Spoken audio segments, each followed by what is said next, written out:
à toutes et à tous et bienvenue sur Beyond Yourself. Je suis Julie Danet, coach business et leadership et mon objectif est simple. Je suis là pour t'accompagner dans le développement de ton business et de ton mindset pour t'aider à passer au niveau supérieur et devenir un ou une véritable chef d'entreprise. Alors si tu as besoin d'aide pour gagner en clarté, avoir un œil extérieur et monter un business aligné avec toi-même, rejoins-moi sur Instagram ou sur LinkedIn pour en discuter. Bonjour à toutes et à tous, je suis ravie de vous retrouver comme chaque semaine pour un nouvel épisode de podcast et cette fois-ci nous allons parler validation de son entourage pour pouvoir avancer. Pourquoi il m'a paru important de parler de ce sujet aujourd'hui? Tout simplement parce que j'ai déjà eu des échanges assez fréquents sur cette problématique d'être toujours en attente de validation de l'autre pour s'accepter, pour avancer, pour valider des décisions, etc. Deuxièmement, tout simplement parce que c'est un sujet que j'ai moi-même travaillé sur moi il y a quelques mois de ça avec mon coach et que je trouvais ça super intéressant de pouvoir vous partager un peu mon retour d'expérience. Et troisièmement, parce que tant que toi, tu n'arrives pas à te valider, peu importe ce que les autres pourront te dire, tu n'arriveras pas à intégrer pleinement que tu as le droit d'être pleinement toi, de prendre pleinement tes décisions, d'être totalement heureux dans ce que tu fais au quotidien, parce que c'est vraiment à toi en fait de faire ce travail d'acceptation pleine de toi-même et tu ne devrais pas avoir à chercher la validation d'autrui pour te sentir bien et à la bonne place. Donc pour ces trois raisons, je me suis dit que ça pouvait être un sujet qui était intéressant à aborder et ce podcast va se dérouler en deux grandes parties. Déjà dans un premier temps, je vais t'expliquer ce qui se cache derrière ce besoin de validation de la part des autres et dans un second temps, tu me connais, j'ai envie que tu passes à l'action. Je vais donc te proposer quelques solutions à mettre en place pour te libérer de ce besoin de validation progressivement parce que oui, c'est un travail sur le long terme et c'est tout de même assez rare quand on a un claquement de doigts, tu arrives à te débarrasser de ce besoin de validation de ton entourage. Avant d'aller plus loin, je te demande un petit service si ce n'est pas déjà fait, d'ouvrir ton application d'écoute du podcast, de me mettre une note ainsi qu'un commentaire, celle que tu veux, clairement. Moi ça me permet vraiment déjà d'avoir des retours de ta part, savoir ce que tu penses des sujets qui sont abordés, etc. Et aussi m'aider clairement à faire connaître le podcast. Donc n'hésite pas à me laisser une note, un commentaire et à partager autour de toi si le sujet t'a semblé pertinent et qu'il t'a aidé. Maintenant que ça c'est dit, ce que je te propose, c'est de démarrer et dans un premier temps, tu vas peut-être te demander comment savoir si tu es effectivement dans la recherche de validation de ton entourage pour avancer. Donc pour savoir si effectivement tu es dans ce cas-là, je te propose de te poser ces questions. Déjà, premièrement, est-ce que je sais dire non facilement aux sollicitations, même quand elles me mettent dans l'embarras personnellement, peut-être par souci d'agenda, de croyances, de valeurs. Est-ce que tu sais facilement dire non? Deuxième question, est-ce que je donne la priorité aux autres et non à moi? Prochaine question, ai-je du mal à fixer des limites aux personnes autour de moi, quitte à m'écraser silencieusement? Quand je dis fixer des limites, c'est mettre des règles du jeu autour de toi pour que les gens soient dans le respect de toi, dans le respect de tes propres règles. Est-ce que tu as du mal à fixer ce genre de limites? Ensuite, est-ce que j'ai peur de dire les choses qui sont importantes pour moi aux personnes de mon entourage par peur de leur réponse sur un sujet? Est-ce que j'évite d'aborder certains sujets me concernant pour être sûre de ne pas avoir de retour négatif de la part des personnes autour de moi? Et dernièrement, est-ce que je me retiens de donner mon avis, mon opinion, pour ne pas être en contradiction avec les autres? Si tu as répondu oui à une ou plusieurs de ces questions, alors je dois t'annoncer que tu es sans doute dans ce besoin de validation des autres pour pouvoir avancer et être satisfait de toi au quotidien. Et la question qui va être super importante ici, finalement, elle est assez simple, quoique potentiellement complexe à répondre. La question c'est qu'est-ce qui se cache derrière ce besoin de validation de l'autre? En d'autres termes, que recherches-tu en attendant la validation de ton entourage? Parce que oui, pour savoir, comment lutter sur un sujet, je te l'ai déjà dit, mais mieux on connaît son ennemi et plus ce sera simple ensuite d'agir dessus. Donc pose-toi ces questions. Qu'est-ce qui va se cacher derrière ce besoin de validation de l'autre? Pour te donner un exemple personnel, et c'est un sujet dont je me suis rendu compte avec mon coach il y a quelques mois, en fait, pendant toute ma scolarité et jusqu'à la fin de mon master, j'ai toujours cherché à être la meilleure, partout, à l'école et dans mon travail quand j'étais en alternance. Parce que j'avais un fort besoin de reconnaissance de la part de ma famille, de mes amis, et je me disais que si j'avais des bonnes notes, alors on me verrait, on me porterait attention et on m'apprécierait davantage. Pour moi, derrière ce besoin de validation, j'avais un besoin d'amour finalement, d'affection sur si j'ai des bonnes notes, on va reconnaître ma valeur et si j'ai de la valeur, à ce moment-là, on va m'apprécier. C'est un peu le cheminement qui se passait dans ma tête. Mais je m'en suis pas rendu compte tout de suite, bien sûr. Je m'en suis rendu compte il y a que quelques temps quand j'ai justement essayé de comprendre un petit peu les différents déclics que j'avais eus tout au long de ma vie. Et j'ai essayé de creuser un petit peu et de faire le lien avec la pyramide de Maslow pour savoir sur quels besoins ça faisait écho. Pour rappel, la pyramide de Maslow, ça recense tous les besoins de chaque être humain. Il y en a 5. Il y a le besoin physiologique, il y a le besoin de sécurité, le besoin d'appartenance, le besoin d'estime, puis le besoin d'accomplissement. Donc j'ai voulu faire le parallèle un petit peu avec ça. J'ai aussi fait quelques recherches en ligne pour savoir si j'étais dans le bon ou pas.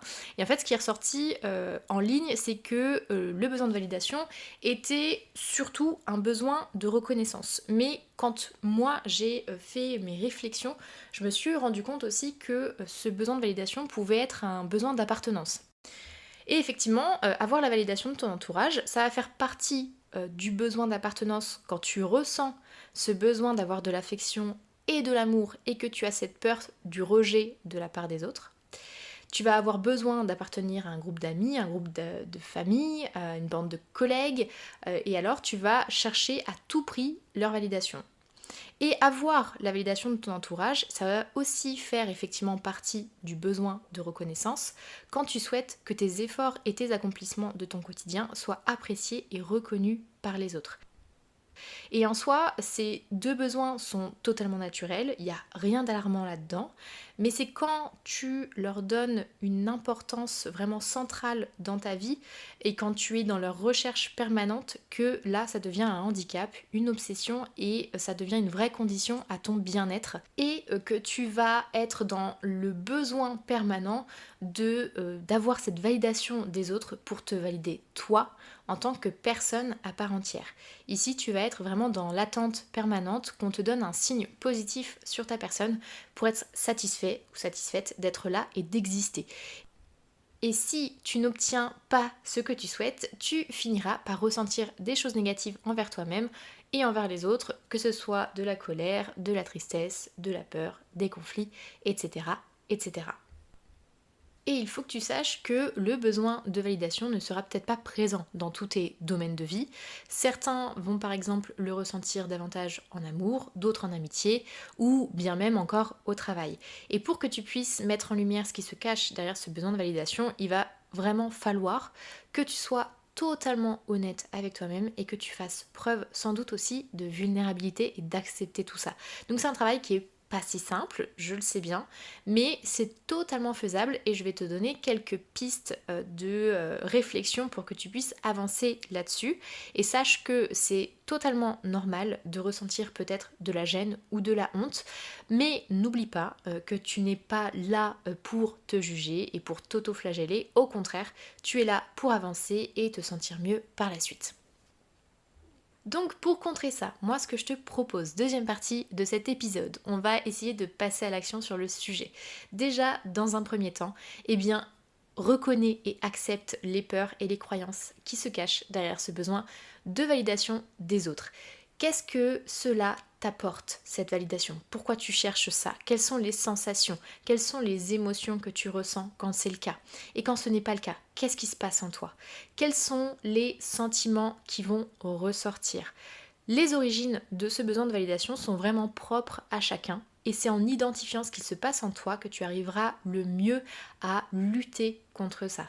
Ça peut être tellement de choses différentes comme la peur du rejet, la peur d'abandon, la peur de ne pas être assez, la peur de ne pas être à la hauteur, la peur de ne pas être aimé, la peur de la solitude, la dépendance affective aussi, etc. Bref, il n'y a que toi qui a la réponse en toi. Moi, clairement, sur l'exemple que je t'ai donné en tout début d'épisode, j'avais clairement le côté peur du rejet, la peur de ne pas être aimé et la peur d'abandon. Voilà, donc j'avais un bon, un bon trio gagnant. Mais en tout cas, il faut que tu arrives à mettre des mots sur ce qui se passe quand ce n'est pas le cas. Deuxièmement, apprends à être fier de toi et à développer l'estime que tu as de toi. Si tu me suis régulièrement, tu sais à quel point je souhaite que tu sois fier de toi naturellement. Alors commence dès maintenant et fais le bilan chaque jour de ce que tu as accompli et éprouve de la reconnaissance pour tes actions et éprouve aussi de la fierté. Souvent on me dit oui mais Julie, la fierté c'est fort quand même, mais je trouve qu'on a mis une échelle sur le niveau de fierté qui est quand même assez phénoménal. Donc qui a instauré cette échelle? Personne. Il me semble qu'il n'y a personne qui a mis une échelle de la fierté et justement tu peux être fier de tout au quotidien à partir du moment où tu commences à mettre de la valeur sur qui tu es et sur ce que tu fais. Et tous les moments où on a tendance à se dire oui mais ça c'est normal que je le fasse, non, c'est pas si normal que ça. C'est pas normal pour tout le monde, donc même pour ces choses qui te paraissent toi banales, mets de la valeur dessus. Troisième astuce, essaye s'il te plaît d'entreprendre un projet rien que pour toi, qu'il soit pro ou perso, et même si ça va à l'encontre de ce qu'on t'a recommandé jusqu'ici. Je suis certaine qu'il y a un sujet qui t'a toujours tenté mais que tu t'es empêché de faire par rapport aux autres et au regard qu'ils pouvaient porter dessus. Je dis je suis certaine parce que on a tous en nous quelques petits freins. En creusant bien, tu trouves forcément un sujet. Donc pense à ce que tu pourrais faire pour te faire plaisir à toi sans penser à ce qui va se passer à l'extérieur. Ça peut être n'importe quoi, pas besoin que ce soit quelque chose d'énorme, t'as pas besoin de changer la face du monde pour ça. Je sais pas, par exemple, tu peux peut-être aller t'acheter un vêtement que tu adores mais que tu n'as pas osé prendre la dernière fois par peur du regard des autres, ou aller t'inscrire à un cours de salsa, une initiation à la cuisine que t'as pas osé parce que tu t'es dit oui mais qu'est-ce qu'ils vont penser les autres. Bref, écoute tes envies profondes sans penser aux voisins d'à côté. Mon prochain conseil, ça va être de te féliciter régulièrement. Je sais, je le répète très souvent, mais il est important que tu sois capable de te dire bravo par toi-même. Tu vas peut-être me prendre pour une dingue, mais c'est pas rare que je me dise bravo Julie, c'est bien, tu as bien bossé, tu as bien couru, tu as bien fait ceci, tu as bien fait cela. Et en fait, je le fais à voix haute parce que ça me permet en fait d'imprégner les choses en moi, d'ancrer finalement ce que je pense de tout ça. Et bah oui, des fois quand je me regarde dans un miroir, et ben je me fais un sourire. Et ben ça peut paraître bête, mais je t'assure que ça t'aide vraiment à faire du bien déjà au niveau mental. Ça fait aussi du bien à ton ego, il est super content et ça t'apprend réellement à être content par toi-même plutôt qu'à travers les autres. Et ça, c'est super important. Alors, dis-toi bravo et célèbre-toi régulièrement tout seul sans les autres. Prochain conseil, savoure tes victoires dans ton coin avant de partager avec les autres. Je te donne un exemple de ce qui m'est arrivé il n'y a pas si longtemps encore, il y a quelques mois je dirais. C'était fin d'année 2021 et oui je sais, on ne supprime pas ces vieux démons si facilement, la preuve, mais ce qui s'est passé c'est qu'à la fin de mon premier cours en école de manager, parce que je suis formatrice également en management et communication, il y a un apprenant qui est venu me féliciter pour me dire que j'avais un super parcours et que pour un premier cours c'était vraiment top. Et ce qui s'est passé, c'est que il était à peine parti que la première chose que j'ai faite, mais vraiment la première chose que j'ai faite, ça a été de prendre mon téléphone pour envoyer un message à ma famille, donc mon père, ma mère et ma sœur, et leur rapporter ce qui s'était passé et le fait qu'on m'ait félicité à la fin de mon premier cours. Mais quand je te dis je l'ai fait tout de suite, c'est vraiment dans la seconde où le mec avait le dos tourné, j'ai pris mon téléphone et je leur ai envoyé un message. En fait, je me suis rendu compte en prenant un peu de recul sur cette situation que je voulais qu'il me rajoute une couche de reconnaissance par-dessus celle que j'avais déjà eue, à la place de m'en contenter et de me dire moi-même bravo et de m'en imprégner. Donc maintenant ce que je fais, c'est que quand on me fait des retours positifs, alors oui, je vais finir par les partager parce que c'est aussi le côté je suis très heureuse que ça se passe bien, j'aime bien faire juste du feedback à ma famille, à mes amis pour dire comment ça se passe dans mon quotidien. Mais maintenant ce que je fais, c'est que dès que j'ai un retour positif, je le garde un petit peu pour moi quand même, avant d'en parler, histoire de bien le canaliser, de bien m'en imprégner et de l'ancrer en moi. Donc je t'encourage à faire la même chose et à ne pas être tout de suite dans le partage avec d'autres personnes parce que tu préfères... En fait, c'est à partir du moment où tu es plus heureux de l'annoncer à quelqu'un plutôt que de recevoir le commentaire que là, il y a un truc à aller travailler. Ensuite, mon prochain conseil, ça va être vraiment de faire le tri dans ton entourage. Parce que oui, malgré toi, il y a quand même certaines personnes qui vont vouloir consciemment ou inconsciemment d'ailleurs avoir cette emprise sur toi et sur l'opinion que tu as de toi-même. Donc si tu as ce besoin de validation particulièrement avec une certaine personne, il est sans doute l'heure de faire le ménage et de t'en éloigner. Ça n'a pas besoin d'être définitif, ça n'a pas besoin d'être une coupure nette et précise, ça peut être juste faire attention sur ce que tu partages avec cette personne et de prendre finalement un peu tes distances pour que ça puisse toi t'apprendre à t'accepter pleinement sans l'opinion des autres, sans l'opinion de cette personne en particulier. Donc n'hésite pas à faire un petit peu de ménage aussi là-dessus. Et mon dernier conseil, ça va être d'apprendre à t'aimer et à te donner de l'amour. Parce que oui, quand tu es dans ce besoin de validation, souvent c'est qu'il y a un problème d'affection derrière, un problème d'amour aussi. Donc sois à ton écoute, fais-toi des plaisirs, prends du temps pour toi, fais de la méditation, fais du sport, fais du journaling, écris des affirmations positives, parle-toi positivement, etc. En bref, aime-toi profondément et inconditionnellement. Je sais que c'est un voyage qui n'est pas souvent simple, mais c'est un passage qui va être nécessaire pour que tu puisses parvenir à t'autosuffire. C'est pas facile à dire, pleinement.